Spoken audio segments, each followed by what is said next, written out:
It's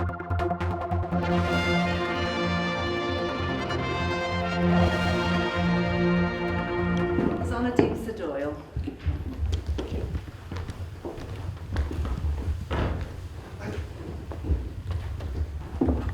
Good afternoon. My name is David Doyle. I'm Her Majesty's First Deemster and Clerk of the Rolls, the Chief Justice of this wonderful little island in the middle of the Irish Sea. But I appear before you this afternoon in my capacity as Deputy Governor. His Excellency is unable to attend, and I give apologies on his behalf.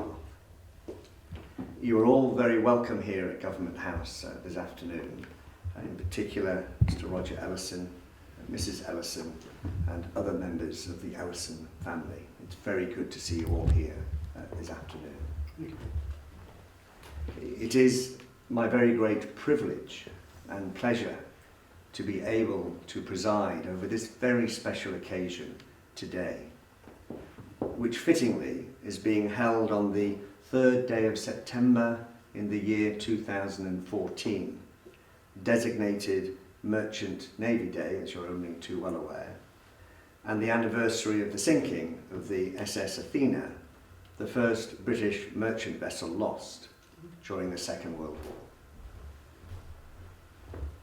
And we are here today to undertake and to witness the formal presentation to Mr. Roger Ellison of the Arctic Star Medal and the Ushakov Medal. I have a lot of respect and admiration for what Mr. Ellison has achieved in his life, both during and after the Second World War. Some people think that a short journey across the Irish Sea in a Force 8 in a small passenger ferry is a challenge. Such challenge, if it can be called that, pales into total insignificance compared with the very real challenges that Mr. Ellison and his colleagues had to face during the Second World War. Churchill rightly acknowledged the challenges faced by the Arctic or Northern convoys as, and I quote, "the worst journey in the world." In addition to the constant threat of enemy submarine, air and surface attacks, the men endured terrible weather conditions, the darkness of the polar winter, and 24-hour daylight at the height of the summer. They had to deal with severe cold, with storms, with fog, with ice flows, and with waves so huge they tore at the ship's armour plating. If ships were sunk, and many of them sadly were, sailors perished in water barely above freezing. The medals I'm about to formally present to Mr. Ellison are very well-deserved medals, and I am pleased that recognition is now being given to all those veterans who served in the harsh conditions of the North Atlantic and Arctic Oceans during the Second World War. I will now formally present the medals.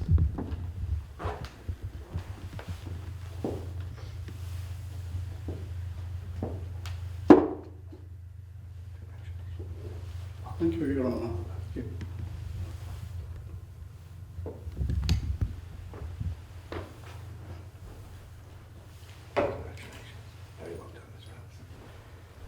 I would like to thank Your Honour for your kind words. I feel very privileged to be here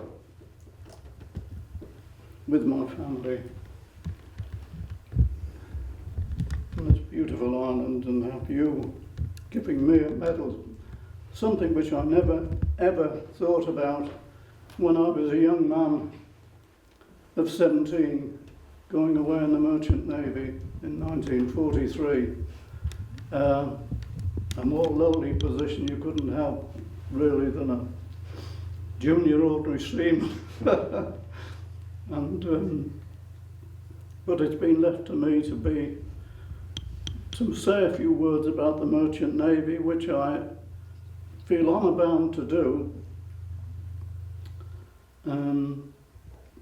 because in 2 world wars the Merchant Navy was the lifeline between Britain starving and Britain living and fighting on.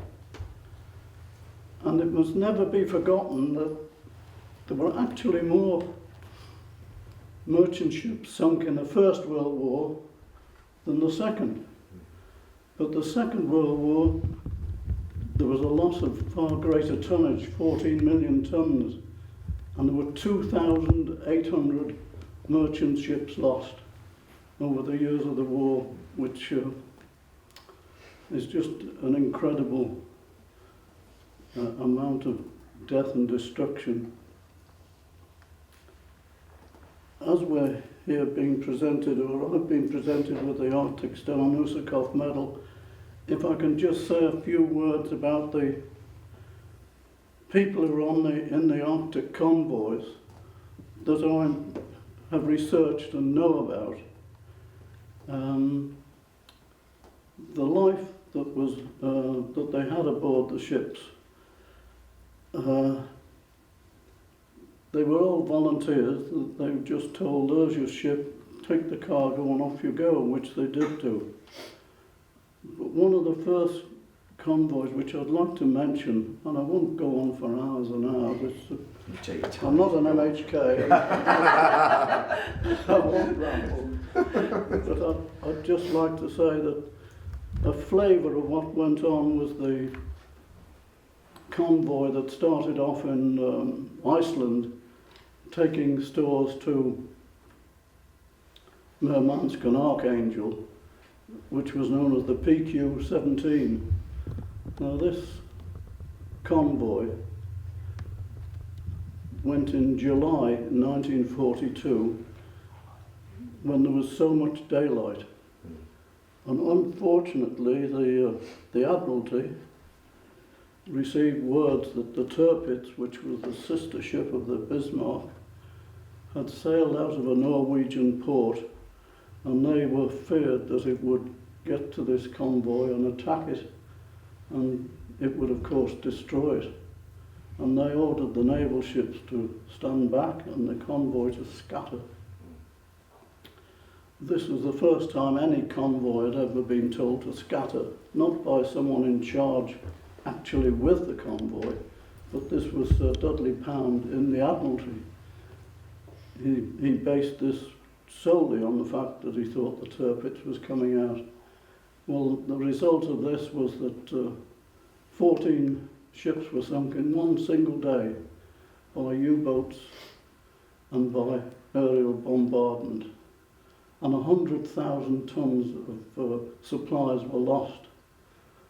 Just extraordinary, because the amount of tonnage that was taken to Russia in these convoys amounted to 4 million tons of supplies that went to Russia to help fight Germany.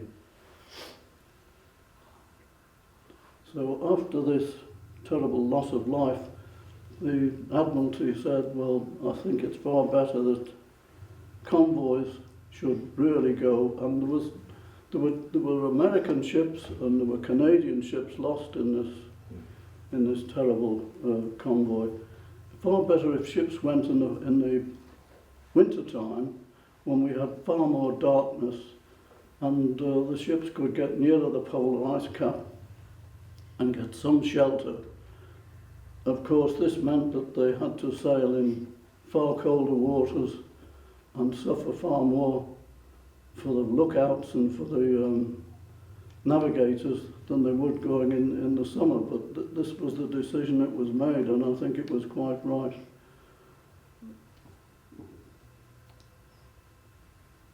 The number of ships that were lost on these Russian convoys totaled about 128 ships. and including 15 naval vessels. So there were some terrible, sad stories to be told about all these convoys going to Russia. I will fast forward, if I may, to my experience, which is just as an observer, nothing to do with the heroism that these people that were on these terrible Arctic convoys through the winter time, who some of them made several trips. These were the true heroes.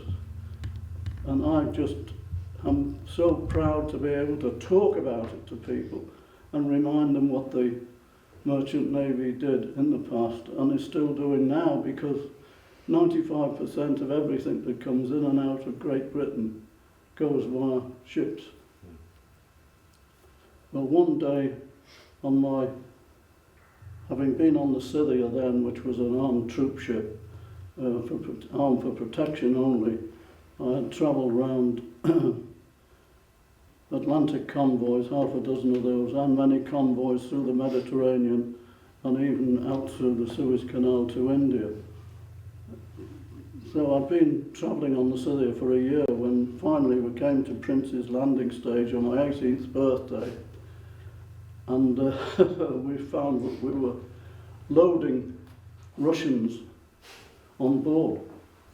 And there were thousands of Russians coming from Riverside Station, and these people had been released by the British and American armies attacking the German armies, and they were releasing these Russians. Some had been in labour camps, some had been maybe fighting with the Germans against the British forces.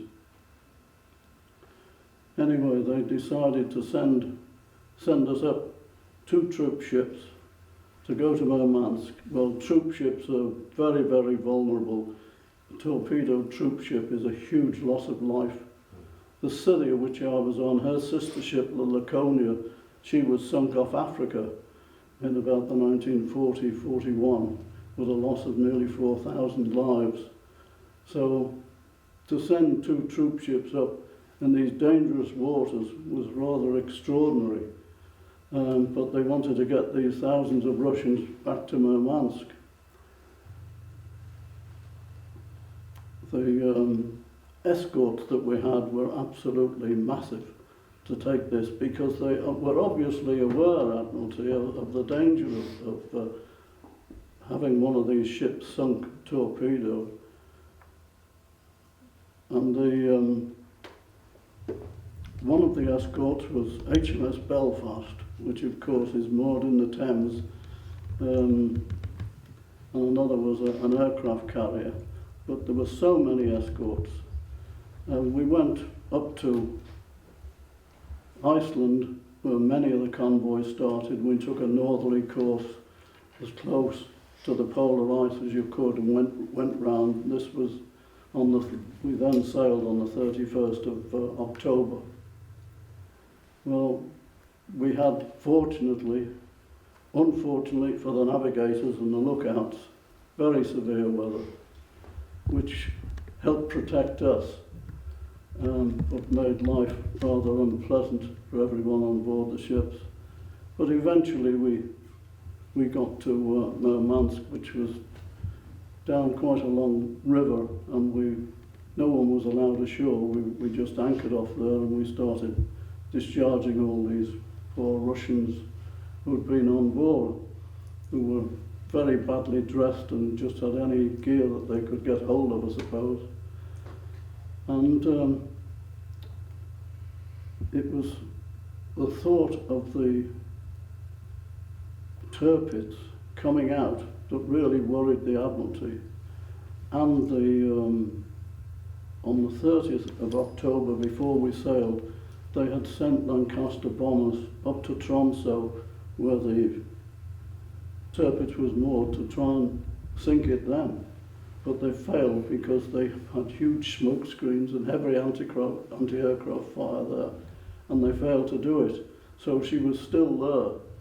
But anyway, we stayed in Murmansk for three days, discharging all these Russians, and then about the 11th we sailed to go back to the UK. Well, if I may say that 27 Lancasters came from Scotland and bombed the Tirpitz with tall boy bombs, the biggest bombs that were made those days. They had to lighten the Lancaster to be able to take them. And in the end, these bombs did their work, and the Tirpitz, this wonderful ship, which had caused so much trouble of people thinking she was coming out and what she could do, but never did come out. But eventually it was sunk. It turned turtle when a magazine exploded, and there was a big loss of life for the poor Germans. So about 1,000 died, but that's war, isn't it? Terribly sad. So anyway, we eventually had more bad weather, but we got back to Liverpool in the end. So my story is a story of an Arctic convoy, but nothing like the ones that the majority of people suffered over the years. And but I felt I must tell the story as little of it I know, and say to people, never forget the Merchant Navy.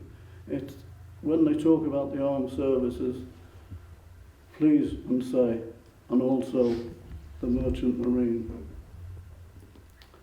Well, thank you very much for your attention, and I've managed to get through this Well done. Yeah. fairly well. Well, you have a set of notes as well. Yeah. Oh, absolutely. Oh, no, don't need notes. It's all in your head. There's enough scrambled egg up here.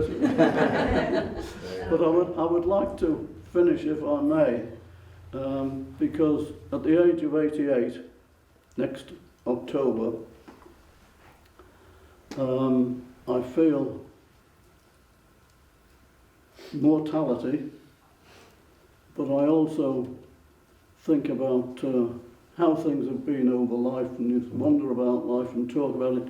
And if I may just quote a little Shakespeare as I finish, and say Macbeth, when he was told of the death of Lady Macbeth, said, "Out, out, brief candle, life is but a walking shadow, a poor player who struts and frets his hour upon the stage, and then it's no more." Now, the next few words are, "It is a tale told by an idiot, full of sound and fury, and signifying nothing." Thank you again, Your Honour. Thank you very much. Thank you.